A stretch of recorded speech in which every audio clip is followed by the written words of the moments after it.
بسم اللہ الرحمن الرحیم۔ حضرت ادریس علیہ السلام اللہ تعالیٰ کے جلیل القدر نبی تھے۔ آپ حضرت شیث علیہ السلام کی اولاد میں سے تھے۔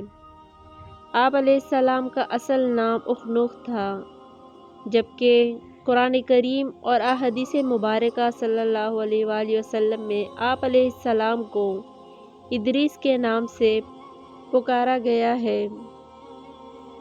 روایات کے مطابق حضرت ادریس علیہ السلام نے دنیا میں لوگوں کو سب سے پہلے لکھنے، پڑھنے اور تعلیم حاصل کرنے کا درس دیا، بلکہ اپنی زندگی کا بیشتر حصہ اسی تدریس و تبلیغ میں صرف کیا۔ چنانچہ لوگ آپ کو ادریس یعنی درس دینے والا کہہ کر پکارنے لگے۔ وہ ہر روز پیرہن سیتے تھے اور ہر دم سینے میں تسبیح پڑھتے تھے اور کسی سے سلائی کی اجرت نہ لیتے تھے۔ ایک دن وہ اپنے کام سے فارغ ہو کر بیٹھے تھے کہ ملک الموت آدمی کی صورت میں مہمان کے طور پر رات کو حضرت ادریس علیہ السلام کے دروازے پر آ پہنچے۔ حضرت ادریس علیہ السلام صائم الدہر تھے۔ جب شام ہوتی، افطار کے وقت آپ کا کھانا بہشت سے آتا، جس قدر چاہتے کھا لیتے، باقی کھانا پھر بہشت میں چلا جاتا۔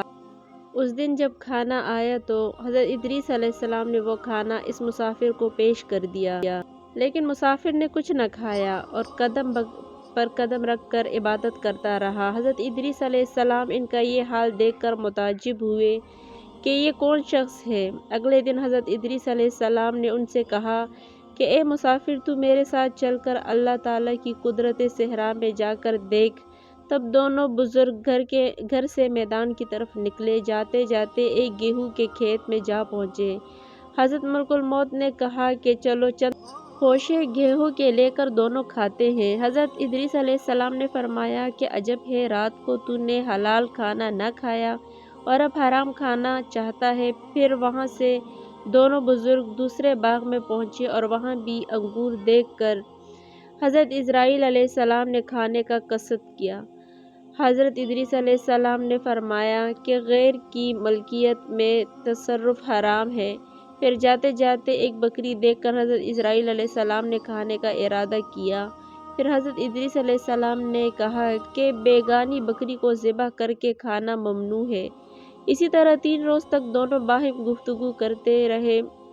جب حضرت ادریس علیہ السلام کو لگا کہ یہ شخص بنی آدم سے معلوم نہیں ہوتا، یہ کون شخص ہے، اور فرمایا کہ خدا کے واسطے ظاہر تو کرو کہ تم کون ہو۔ مسافر بولا، میں اسرائیل علیہ السلام ہوں۔ حضرت ادریس علیہ السلام نے فرمایا، کیا سب مخلوقات کی جان تم ہی قبض کرتے ہو؟ انہوں نے کہا، ہاں۔ حضرت ادریس علیہ السلام نے فرمایا، تم شاید میری جان قبض کرنے آئے ہو۔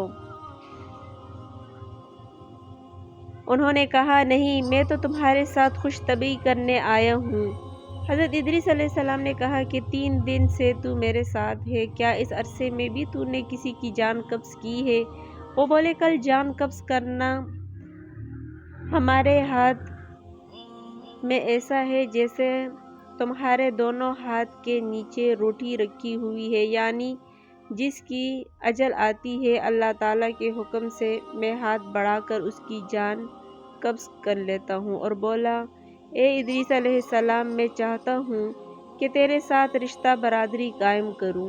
حضرت ادریس علیہ السلام نے فرمایا کہ میں تیرے ساتھ رشتہ برادری قائم کروں گا کہ تو مجھ کو روح قبض کرنے کی کڑواہٹ ایک بارگی چکھا دے، تاکہ مجھے زیادہ خوف اور عبرت ہو اور میں اپنے خالق کی زیادہ عبادت کروں۔ ملک الموت نے کہا، میں اللہ کی رضا کے بغیر کسی کی جان قبض نہیں کر سکتا۔ تب حضرت ادریس علیہ السلام نے اللہ رب العزت کی بارگاہ میں عرض کی اور پھر جان قبض کرنے کا حکم ہونے پر جان قبض کر لی گئی۔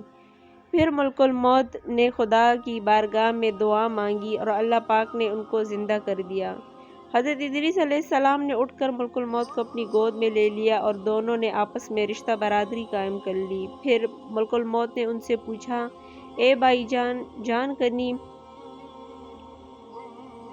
کی تلخی کیسی تھی؟ وہ بولے، جیسے کسی زندہ جانور کی کھال سر سے پاؤں تک ادھیڑی جاتی ہے۔ ملک الموت نے کہا، اے بھائی، قسم ہے رب العالمین کی، جیسا کہ میں نے تیرے ساتھ احسان کیا ہے ایسا کسی کے ساتھ نہیں کیا۔ حضرت ادریس علیہ السلام نے فرمایا اے بھائی مجھے دوزخ کے دروازے تک لے چل تاکہ اس کو دیکھ کر خوف الہی زیادہ ہو اور میں زیادہ عبادت اور بندگی کروں۔ تب ملک الموت نے اللہ کے حکم سے ان کو دوزخ کے 7 طبق دکھائے۔ پھر حضرت ادریس علیہ السلام بولے اے بھائی مجھے جنت دیکھنے کی آرزو ہے کہ اسے دیکھ کر خوشی حاصل کروں اور عبادت زیادہ کروں۔ پھر ان کو بہشت کے دروازے پر لے گئے اور انہوں نے بہشت کے مناظر پر اپنی آنکھوں سے دیکھے۔ پھر کہنے لگے اے بھائی میں جان کرنے کی تلخی سہ چکا ہوں اور دوزخ بھی دیکھی اور میرا جگر پیاس کے مارے جل رہا ہے، اجازت ہو تو بہشت میں جا کر ایک پیالہ پی لوں۔ تب اس نے کہا ہاں اگر تم واپس آنے کا وعدہ کرو۔ شدید پیاس کی وجہ سے حضرت ادریس علیہ السلام نے واپس آنے کا عہد کیا اور بحکم الہی اپنی نالین درخت طوبہ کے نیچے چھوڑ کر بہشت میں داخل ہو گئے، کیونکہ باہر آنے کا عہد کیا تھا اور نالین کو بھی درخت کے نیچے چھوڑ آئے تھے۔ کچھ دیر بعد ملک الموت نے ان کو آواز دی کہ اے بھائی تاخیر مت کرو۔ تو جواب میں حضرت ادریس علیہ السلام نے فرمایا اے مشفق جبار عالم فرماتا ہے ہر نفس کو موت کا مزہ چکھنا ہے اور اب تو میں جان کنی کا مزہ چکھ چکا ہوں۔ اور حق تعالیٰ فرماتا ہے اور تم میں سے ہر ایک دوزخ میں پہنچے گا، سو میں دوزخ میں بھی پہنچ چکا ہوں۔ اور یہ بھی اللہ تبارک و تعالیٰ فرماتا ہے ان کو وہاں کوئی تکلیف نہ پہنچے گی اور نہ ہی ان کو کوئی وہاں سے نکالے گا، یعنی جو بہشت میں آ گیا واپس نہ نکالا جائے گا۔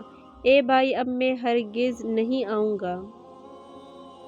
بارگاہ باری تعالیٰ سے آواز آئی اے عزرائیل تو حضرت ادریس علیہ السلام کو چھوڑ کر چلا جا، میں نے ان کی تقدیر میں یہی لکھا تھا۔ حضرت ادریس علیہ السلام موت کا مزہ چکھ کر اور دوزخ کو بھی دیکھ کر جنت میں جا رہے۔ تب حضرت عزرائیل علیہ السلام بولے ہر نبی پر بہشت حرام ہے جب تک بہشت میں خاتم الانبیاء حضرت محمد صلی اللہ علیہ وآلہ وسلم داخل نہ ہوں۔ پھر آواز آئی اے عزرائیل میں بہشت کو دریغ نہیں رکھتا، لیکن اول بہشت میں محمد صلی اللہ علیہ وآلہ وسلم داخل ہوں گے، بعد اس کے ان کی امت۔ حضرت ادریس علیہ السلام تو بہشت میں چلے گئے اور ان کے سب فرزند فراق میں گریہ و زاری میں تھے۔ ایک روز ابلیس ان کے پاس آیا اور کہا تم رویا مت کرو، میں تمہارے باپ کی سی ایک صورت بنا دیتا ہوں، تم اس کو شب و روز دیکھا کرو اور پوجو، اس سے تمہارا سب دکھ درد اور غم جاتا رہے گا اور تم سب خوش رہو گے۔ ابلیس لعین نے ایک ایسی صورت بنائی حضرت ادریس علیہ السلام کی شکل میں اور بت میں کوئی فرق نہ تھا سوائے اس کے کہ یہ صورت بات نہیں کرتی تھی اور وہ لوگ اس صورت کو پوجا کرتے تھے، یہاں تک کہ رفتہ رفتہ بت پرستی تمام عالم میں پھیل گئی۔ مشرق سے مغرب تک یہ رواج جاری رہا، کوئی آدمی اللہ تعالیٰ کو نہ جانتا تھا، علم و عمل ان میں مفقود تھا۔ بعد میں اللہ تعالیٰ نے حضرت نوح علیہ السلام کو ان پر پیغمبر بنا کر بھیجا تاکہ ان کو ہدایت کی راہ بتائیں۔ ناظرین اسلامی معلوماتی ویڈیوز دیکھنے کے لیے ہمارے چینل کو ضرور سبسکرائب کریں۔ جزاک اللہ۔